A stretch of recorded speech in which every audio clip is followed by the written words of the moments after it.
The search for missing Brit Jay Slater has entered its second week as police in Tenerife continue to scour the treacherous terrain around the 19-year-old's last known location.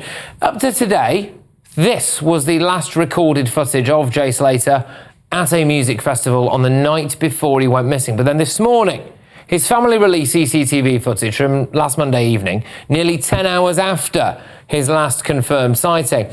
Well, it was captured around 6 p.m. in a village 3.5 miles from where he was last seen. The camera was located outside a church where Jay's mother claims a man had come forward to say he saw someone matching her son's description sitting on a bench with two men.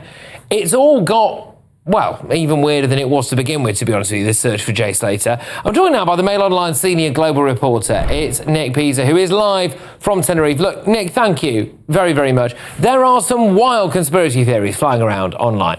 What do you think has happened to Jay Slater?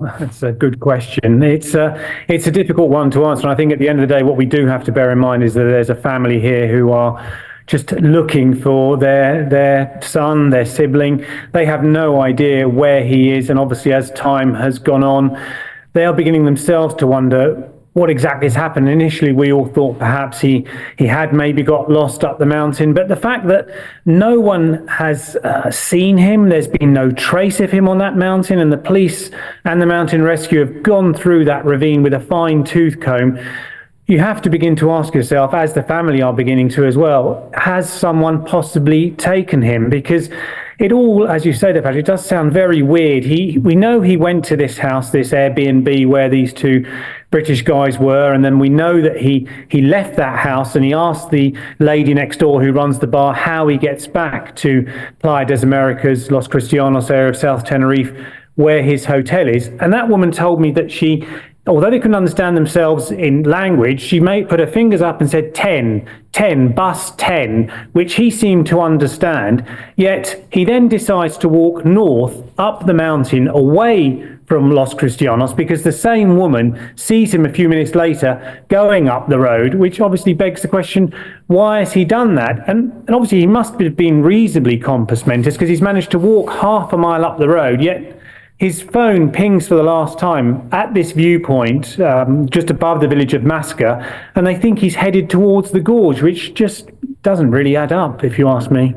No, it doesn't add up, does it? It does not add up. And I just wonder where we're at in terms of the family themselves. So there's this GoFundMe page that's been set up that seems to have caused quite a bit of controversy online. At face value, obviously, completely innocent and could be used to try to, employ additional resources or fly loved ones out there to look for him. But that has caused a bit of a stir, hasn't it?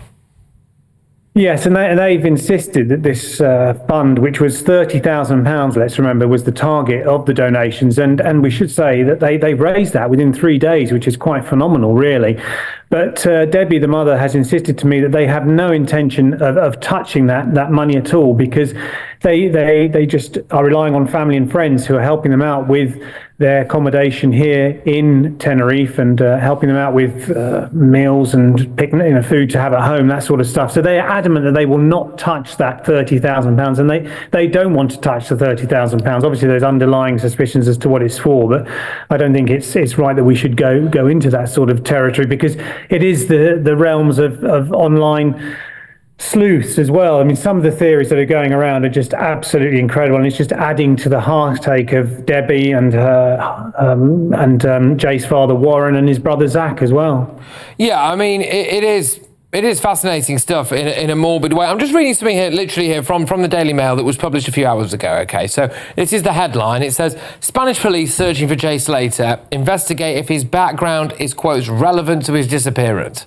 As it emerges, the Brit was involved in a machete and golf club attack that left the teenager fighting for his life in 2021. That is on the Daily Mail's website at the moment. Okay, what do you read into that? What does that say about the way that the police are handling this now? Because there's kind of two ways of looking at that, aren't there? Which is that they can't find him and they're maybe trying to palm it off a bit, or that is relevant. Well, I think you have to, with any case of any disappearance, you have to look into the background just of the person that's gone missing to try and build up a picture. Now, I understand that information was originally published by one of the Spanish local newspapers here in the Canary Islands, and that's where it's come from. But they've obviously managed to find hold of some court copy from back in the UK. And like I say, I'm sure that every element of his background is being investigated to try and piece a possible motive or a possible reason as to why he has disappeared. The police, I should say, are keeping a very open mind. They're saying to me that they're not ruling anything out and they're not ruling anything in. And they're also not prepared to give a running commentary as well as to what they're doing. But we know they've been up there with drones, with dogs and with a helicopter, and they have actually expanded the search further in that park in northwestern Tenerife. Yeah, indeed. Look, can I just say a massive thank you? And I do hope to chat to you again because, you are obviously right there on the scene and you know a lot more about that than frankly most people as well, certainly more than any internet sleuth as well. So that's Nick Pisa there, who's from Tenerife for us, and he is the MailOnline senior global reporter who's out there having a look at this Jay Slater case as we speak. So thank you very much.